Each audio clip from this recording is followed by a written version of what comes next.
வணக்கம் மக்களே. மகாராஷ்டிராவில் இருக்கக்கூடிய ஒரு புத்த மத அடையாளம் கர்லா கேவ்ஸ், அதை பார்க்கறதுக்கு தான் அப்போ நம்ம வந்திருக்கோம். ஸோ உள்ள என்னென்ன இருக்குங்கிறத நம்ம முழுசாக பார்க்கலாம். செம்மையாக மழை பெய்யுது.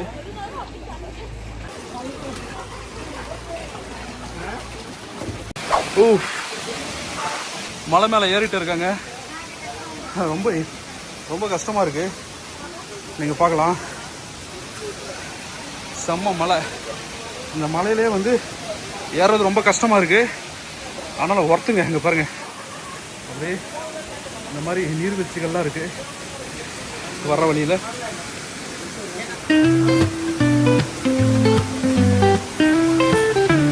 மழை பெய்யாமல் இருந்தால் அழகாக ஈஸியாக விசிட் பண்ணிடலாம்.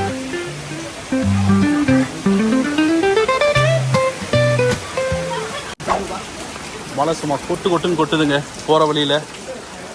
ஆனால் வேறு வழி இல்லை. இந்த வழியாக தான் நம்ம ஏறி ஆகணும். இதே மலையில் தான் ஏறி ஆகணும். இறங்கும்போது நமக்கு ஈஸியாக இருக்கும், பட் ஏறும்போது கொஞ்சம் கஷ்டப்பட்டு தான் ஏறணும். வர வழியில் இந்த மாதிரி குட்டி குட்டி ஷாப்ஸ் இருக்குது.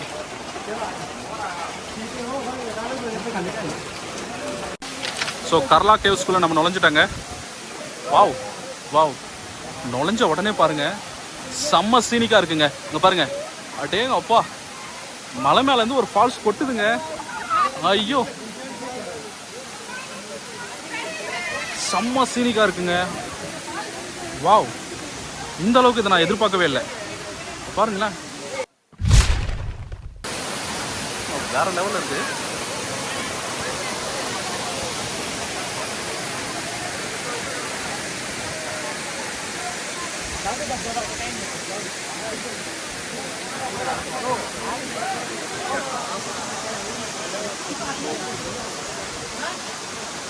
வாவ், இங்கே ஒரு செம்ம பாயிண்ட் ஒன்று இருக்குது, வியூ பாயிண்ட்டு.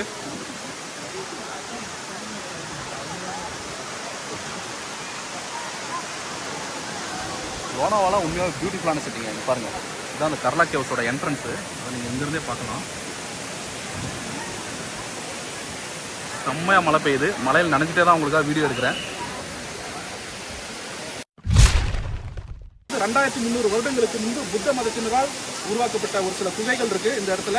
அது மட்டும் இல்லாமல் இது செம்ம சீனிக்கான ஒரு இடங்க. நீங்கள் பார்க்கலாம், அங்கே பாருங்க, அப்படியே சும்மா மேலே பார்த்தீங்கன்னா அப்படியே ஒரு பெரிய வாட்டர் ஃபால்ஸ் போட்டுருது. அது மட்டும் இல்லாமல் இந்த குகைகளை பாருங்கள். இந்த குகைகள்லாம் பார்த்தீங்கன்னா வேற லெவலில் இருக்குது.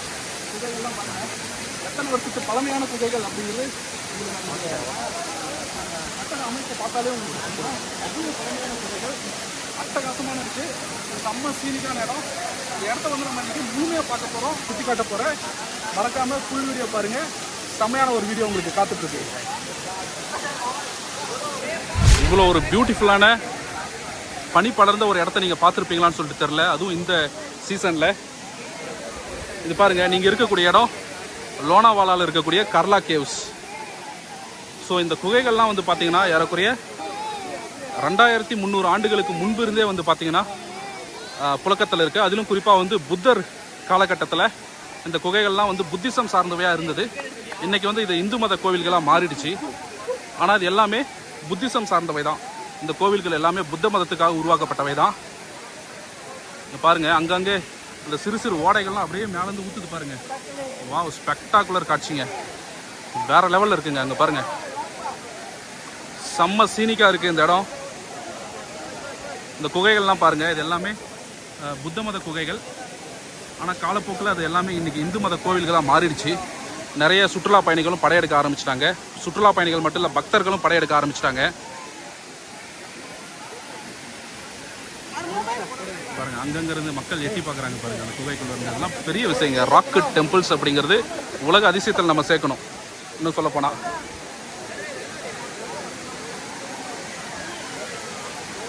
இதெல்லாம் பாருங்கள், நம்ம முன்னோர்கள் 2000 வருஷம் 3000 வருஷத்துக்கு முன்னாடியே இதெல்லாம் பண்ணியிருக்காங்க அப்படின்னும் போது மிகப்பெரிய ஆச்சரியமாக இருக்குங்க. இதோடைய மெயின் என்ட்ரன்ஸ் பார்த்தீங்கன்னா அசந்துருவீங்க. நம்ம அந்த மெயின் என்ட்ரன்ஸ் நோக்கி போகலாம். ஆனால் என்னென்னா, இப்போ மழை பெஞ்சிட்ருக்கு, நிறைய சேரும் சகதியமாக இருக்குது. ஸோ அதனால் ரொம்ப கவனமாக ஒவ்வொரு அடியாக எடுத்து வைக்க வேண்டியதாக இருக்குது. ஆனால் ஸ்டன்னிங்காக இருக்குங்க. அங்கே ஒரு ஓடை ஒன்று வருது பாருங்க, செம்ம சீனிக்காக இருக்குது. ஆனால் க்ரௌடுலாம் வந்து ரொம்ப அதிகமாக இருக்குது, செம்ம சீனிக்காக இருக்குது பாருங்கள். பாருங்கள் இந்த மாதிரி சின்ன சின்ன சிறு சிறு ஓடைகள்லாம் அப்படியே மேலேருந்து தண்ணியாக ஊற்றுது பாருங்கள். சரி, வேறு லெவலில் இருக்குல்ல. பாருங்க, இங்கே ஒருத்தர் தன்னை வந்து ஒரு முழுமையான கதாநாயகனாகவே ஃபீல் பண்ணி போஸ்ட் கொடுத்துட்ருக்காரு.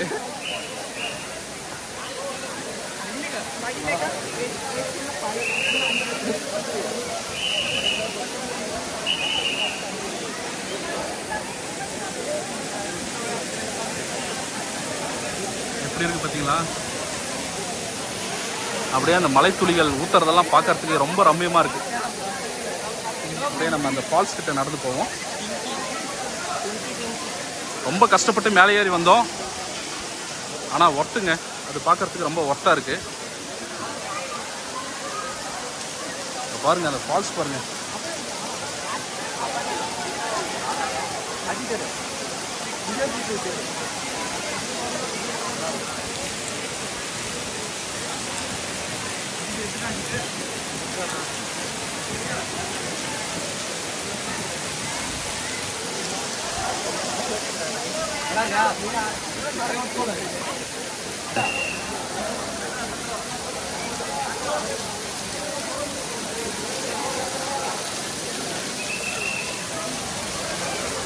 அதுவும் மழை பெய்யும் போது நம்ம வந்திருக்கிறது இன்னும் பெரிய அட்வான்டேஜ்.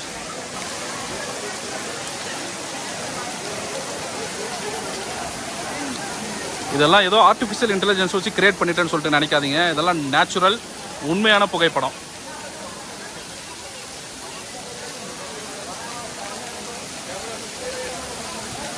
இப்படிப்பட்ட ஒரு காட்சியெல்லாம் நீங்கள் மழை காலத்தில் தான் பார்க்க முடியும். நீங்கள் மற்ற காலத்தில் நீங்கள் வந்தீங்கன்னா நீங்கள் இந்த குகைகளை பார்க்கலாம், ஆனால் இந்த மாதிரி ஒரு சீனிக்கான ஒரு காட்சியை உங்களால் பார்க்கவே முடியாது.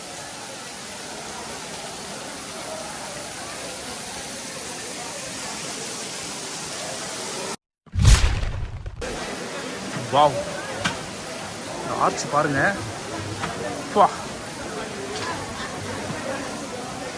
வேற லெவல் ஆர்ச்சுங்க.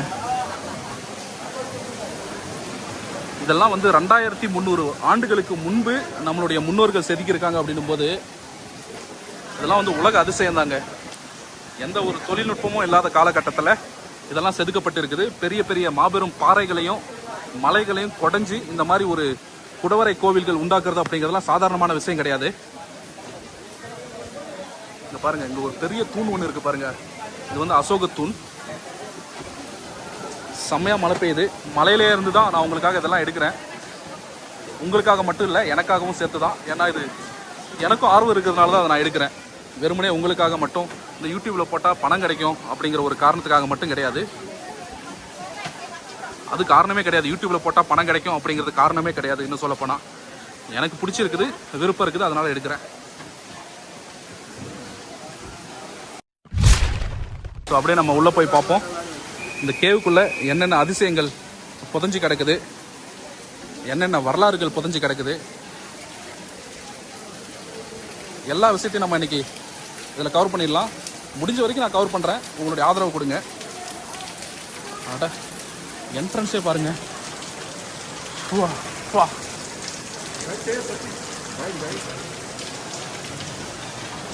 பாருங்க, அடேங்க அப்பா, வேற லெவலில் இருக்கு பாருங்க.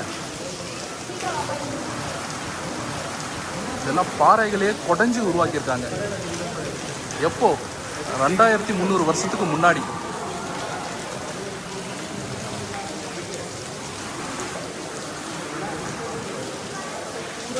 எல்லாம் புத்த மதம் சார்ந்த சிற்பங்கள் தான் அதில் இருக்கும். இந்த புத்த மதத்துக்கும் யானைக்கும் இந்த பெரிய தொடர்பு இருக்குங்க. பாருங்க, எல்லாம் புத்த மதம் சார்ந்த சிற்பங்கள் தான். நீங்கள் பார்க்கலாம், நிறைய புத்தர் தான் செதுக்கி வச்சதை பார்க்கலாம். புத்தர் வந்து இங்கே யானை மேலே இருக்கிறத பார்க்கலாம்.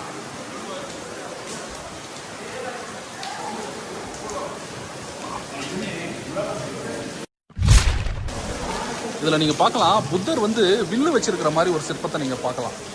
பாருங்க, இது வந்து புத்தர் அமைதியவே விரும்பக்கூடிய புத்தர் ஏன் வில்லு வச்சிருக்கணும் சொல்லுங்க? ஆசைய துன்பத்திற்கு காரணம் அமைதி அப்படின்னு சொல்லி பேசக்கூடிய புத்தர் கையில வில்லு வச்சிருக்கிறதுக்கான காரணம் என்ன? நம்ம காணொலி பார்த்துட்டு இருக்கவங்க யாருக்காச்சும் தெரிஞ்சதுன்னா கொஞ்சம் சொல்லுங்க.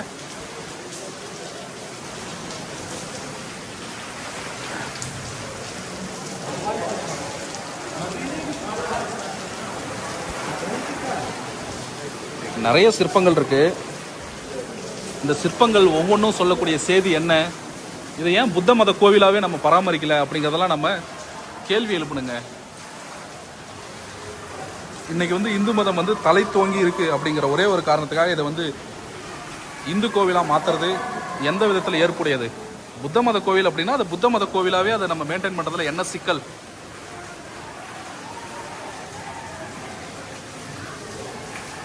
ஸோ இதெல்லாம் நம்ம நிச்சயமாக கேள்விக்கு உட்படுத்தணும். நம்மளே இதெல்லாம் கேள்வி கேட்டுக்கணும். புத்த மதம் அப்படிங்கிறதும் நம்ம நாட்டில் உருவான ஒரு மதம் தானே.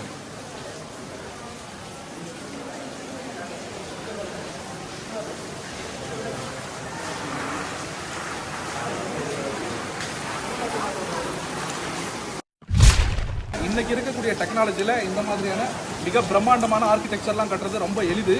ஆனால் 2300 வருடங்களுக்கு முன்னாடி இப்படி ஒரு பிரம்மாண்டமான ஆர்கிடெக்சர், அதாவது ஒரு மாபெரும் மலையவே கொடைஞ்சி இருக்கக்கூடிய பாறைகளை கொடைஞ்சி இந்த மாதிரி ஒரு பிரம்மாண்டமான ஒரு ஆர்கிடெக்சர் உருவாக்கியிருக்காங்க. நீங்கள் அதை பார்த்தீங்கன்னாலே உங்களுக்கு தெரியும். இதெல்லாம் வந்து இந்த காலகட்டத்தில் நம்ம பெரிய மலைகளையும் பாறைகளையும் நம்ம இன்னைக்கு பார்த்தோம்னா என்ன பண்ணுவோம்? அதாவது கனிம வளத்தை கொள்ளையடிக்கலாம்னு சொல்லிட்டு தான் பார்ப்போம். ஆனால் 2300 வருடங்களுக்கு முன்னாடி இதை வந்து ஒரு ஆர்கிடெக்சராக மாற்றணும், ஒரு மிகப்பெரிய இன்னைக்கு தான் வந்து அதனால தான் அப்படி மாற்றணும்னு சொல்லிட்டு நம்ம முன்னோர்களுக்கு தோணி இருக்குது. அந்த ஒரு காரணத்தினால தான் இன்னும் 2300 வருடங்கள் கழிச்சு இந்த இடம் வந்து பேசப்படுது பெரிய அளவில். இதில் என்ன ஒரு முக்கியமாக நம்ம கவனிக்க வேண்டிய இடம்னு சொல்லி பார்த்தீங்கன்னா, இது வந்து புத்த மதம் சம்மந்தப்பட்ட ஒரு இடம். ஆனால் இன்னைக்கு வந்து அதை வந்து இந்து மதம் சம்மந்தப்பட்டதாக மாற்றிருக்காங்க. இங்கே உள்ள இருக்கக்கூடிய ஆர்கிடெக்சர்ஸ் எல்லாம் பார்க்கலாம். ரொம்ப அட்டகாசமான ஆர்கிடெக்சர். நான் அப்படியே கொஞ்சம் உள்ள இருக்கக்கூடிய அந்த பிரம்மாண்டமான அந்த ஹாலெல்லாம் பார்த்தீங்கன்னா மிரண்டுருவீங்க. நீங்கள் அப்படியே கொஞ்சம் முன்னாடி பார்க்கலாம்.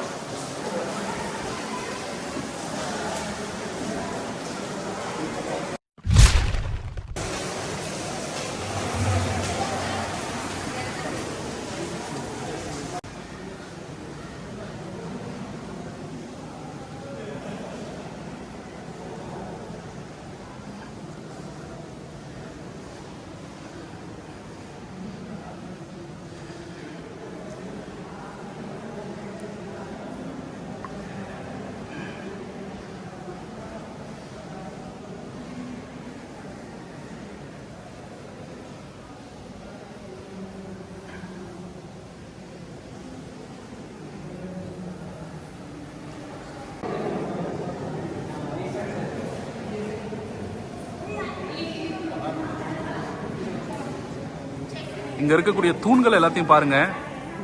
ஒவ்வொரு தூண்லையும் ஒவ்வொரு விதமான உருவங்கள் வந்து பொறிக்கப்பட்டிருக்கு. எல்லாம் புத்த மதம் சார்ந்த உருவங்கள் தான்.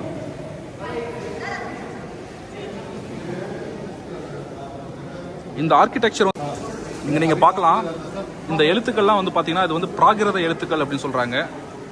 இது பாருங்க, இது புத்த சமயத்தோட தொடர்புடையது. அப்போ இருந்த பரவலாக பொதுமக்களால் பேசப்பட்ட ஒரு மொழி இந்த பிராகிருதம் அப்படிங்கிறது. ஸோ அந்த பிராகிருதம் இன்ஸ்கிரிப்ஷன்ஸ் எல்லாம் இருக்குது.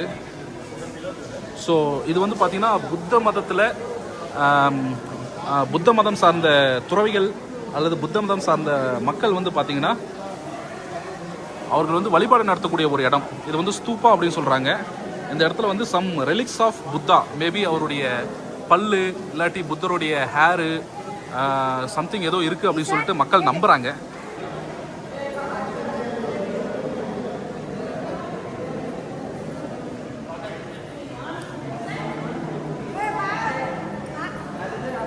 மேலே இருக்கக்கூடிய அந்த சிற்பங்கள் எல்லாம் பாருங்க, ஒவ்வொரு சிற்பமும் ஒவ்வொரு விதமாக இருக்கு. ஆனால் எல்லா சிற்பங்களுமே யானை மேலே அமர்ந்திருக்கிற மாதிரி இருக்கு. ஸோ புத்த மதத்துக்கும் யானைக்கும் என்ன சம்பந்தம்? அதுவும் மகாராஷ்டிராவில் இந்த மாதிரி ராக்கெட் டெம்பிள்ஸ் வந்து நிறைய இருக்குது. எல்லாமே புத்த மதத்தோட தொடர்புடையது. அதனால மக்கள் வணங்கக்கூடிய கடவுளும் மகாராஷ்டிராவில் பிரபலமான கடவுள் செல்போன். ஸோ இதுதான் இந்த டோம். இந்த டோம்குள்ளே தான் புத்தருடைய ஏதோ பல்லு முடி அப்படி ஏதாவது ஒரு உறுப்பு இருக்கிறதா மக்கள் நம்புகிறாங்க. புத்தருடைய உடலின் ஒரு பாகம் இந்த இடத்துல இருக்கிறதா நம்புகிறாங்க.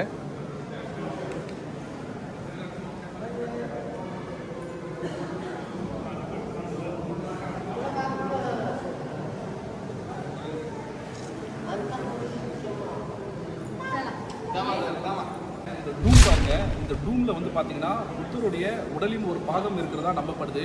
அதனால தான் இந்த இடம் வந்து பார்த்தீங்கன்னா ரொம்பவும் புனிதமான ஒரு இடமா பார்க்கப்படுது. இந்த ரூம் பாருங்கள், ரொம்பவும் புனிதமான இடம். இங்கே வந்து பார்த்தீங்கன்னா அதில் குறிப்பாக ஃபாரினர்ஸ், அதாவது ஜப்பான், இந்த புத்த மதம் சம்மந்தப்பட்ட மக்கள்லாம் வரும்போது இந்த ஸ்தூபியை வந்து வணங்குறத வழக்கமாக வச்சுருக்காங்க. ஸோ ரொம்பவும் சிக்னிஃபிகண்ட்டான ஒரு இடம்.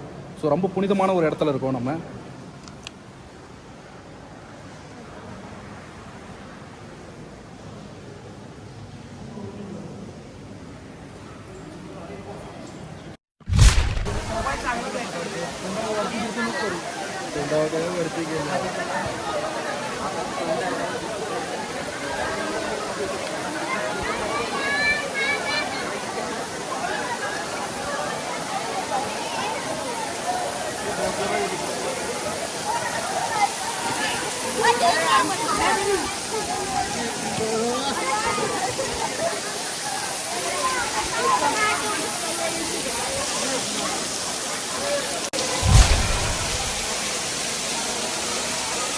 கேவ்ஸ்க்குள்ள வந்திருக்கோம். முழுக்க முழுக்க இதை பாருங்க.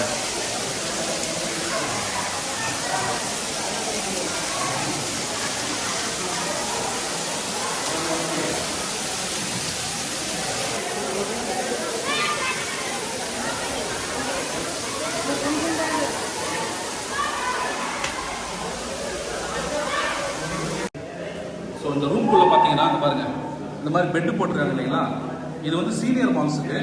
ஸோ சீனியர் மாங்ஸ் வந்து பார்த்தீங்கன்னா அந்த இடத்துல ஸ்ட்ரா போட்டு, அது புல் இருக்குது இல்லைங்களா, ஸோ நெல் புல்லோ இல்லை ஏதோ ஒரு புல் போட்டு அது மேலே தூங்குவாங்களாம் சீனியர் மாங்ஸு. ஸோ இது இந்த ரூம் வந்து பார்த்தீங்கன்னா சீனியர் மாங்க்குக்கு. அதே இந்த ரூம் வந்து பார்த்தீங்கன்னா இது வந்து ஜூனியர் மாங்க்குக்கு. ஸோ ஜூனியர் மாங்ஸுக்கு வந்து பார்த்தீங்கன்னா பெட்டு கிடையாது, அவங்களாம் வந்து தரையிலே தூங்கணும். ஸோ இது வந்து ஜூனியர் மாங்ஸுக்கு.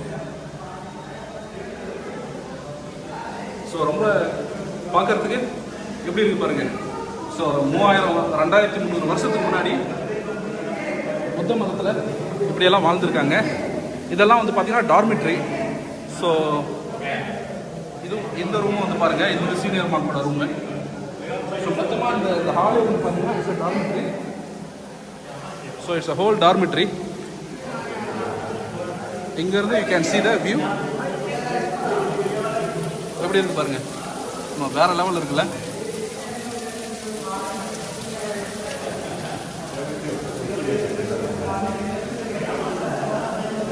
மக்கள் எப்படியெல்லாம் வாழ்ந்திருக்காங்க பாருங்க. இதுவே ஒரு மிகப்பெரிய தொழில்நுட்பங்க. பாறையவே கொடைஞ்சி யாராலையும் தகர்க்க முடியாத அளவுக்கு இப்படி ஒரு பாறையிலே வந்து ஒரு வீடு கட்டி வாழ்ந்திருக்காங்க. அந்த காலகட்டத்தில் வீடுன்னு சொல்ல முடியாது, கோவில் கட்டி வாழ்ந்திருக்காங்க. அதில் அவர்களுடைய டார்மிட்டரி அந்த லொக்கேஷனை யூஸ் பண்ணியிருக்காங்க.